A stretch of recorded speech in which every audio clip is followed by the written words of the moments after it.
The annual Idaho Smoke and Fire 400, a popular mountain bike race that tests the mental and physical toughness of athletes from all over the state, starts Wednesday.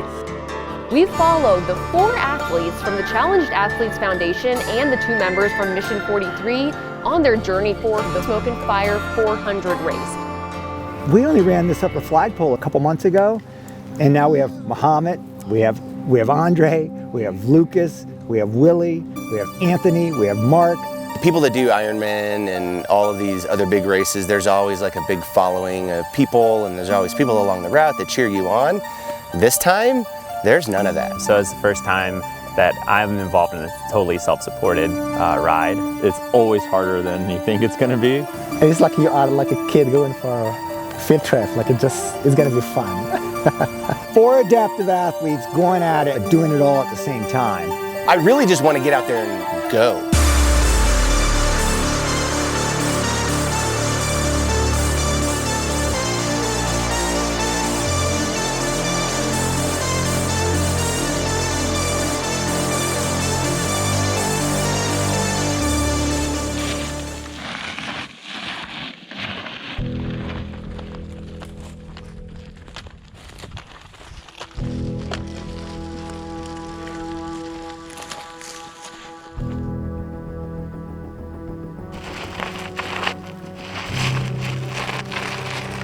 I ultimately want to be able to go anywhere over any terrain basically as fast as my friends, if not a little bit faster. But then once you start adding technical terrain and hike a bike, like yeah, they might have to do a lot of work to carry my bike across, but as long as we can cover it and move together as a team. We're gonna try to work together, use our abilities to go through all those difficulties. With the CIF, for example, we've been pushing boundaries. We're doing a lot of cycling, swimming, skiing, surfing. And now it's time to reach another boundary. Like, we are not afraid to fail. This is the beauty of it. We know that we did so much in the past, and we are not afraid to try something that we may not finish, but we're gonna give it a shot.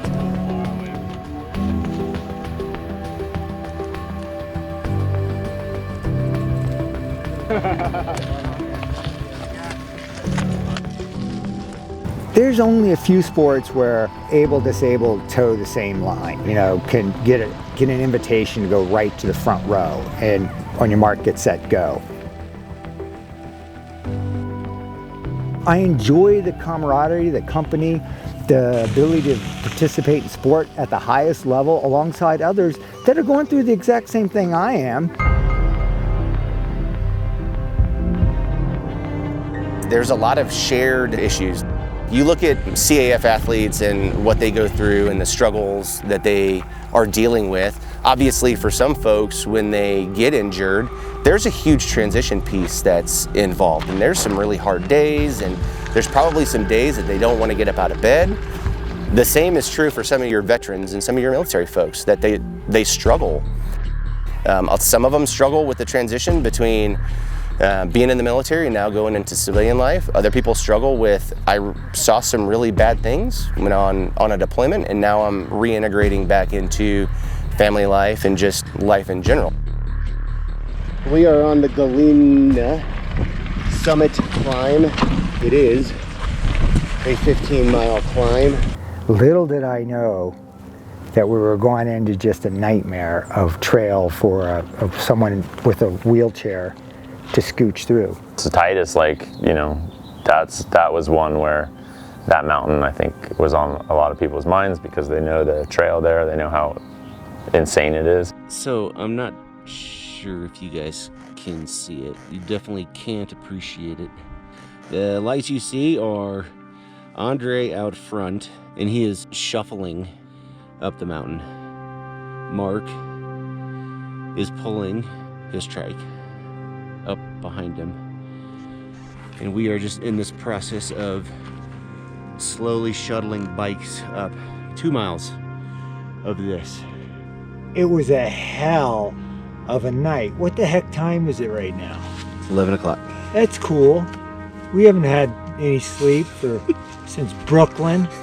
That little moment with Andre at the top of Titus Leg was pretty powerful. even to think about it. With Anthony and Mark and Lucas broken and pushing bikes up and down and covering that terrain twice and knowing they were going to make it, I could just see it. And when he got to the top of that lake, at the lake on that trail, and anyone knows that trail in the state of Idaho knows, has been on that trail from all over the world to go hike that trail, knows it's wicked tough. And no one knows how that guy in a wheelchair got to the top of that hill and down to Redfish Lake.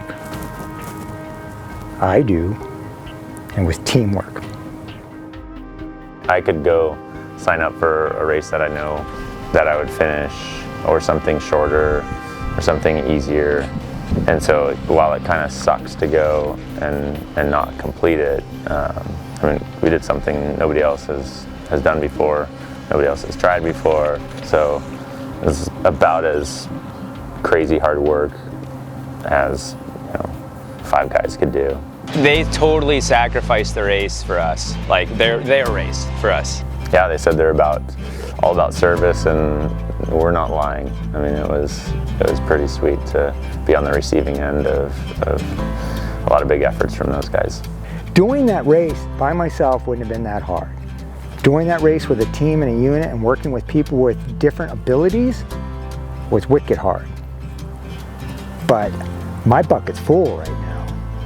And I'll tell you what, I think they filled a lot of buckets. Somebody said, like, I can make you a leg that you can cycle with, because before the time I had a leg that has no knee, made of wood, straight lines, or just like a stick, and I can't do anything with it. So, and with that piece of equipment, it changed my life completely. And this is where CAF comes in. If you have an opportunity to get back to the outdoors, and you'll find nature is a great equalizer to all of us. With races like this, it's honestly not about finishing. You know, we tried something totally radical, totally different, totally crazy, and I think we did a pretty darn good job. So everybody go home smiling.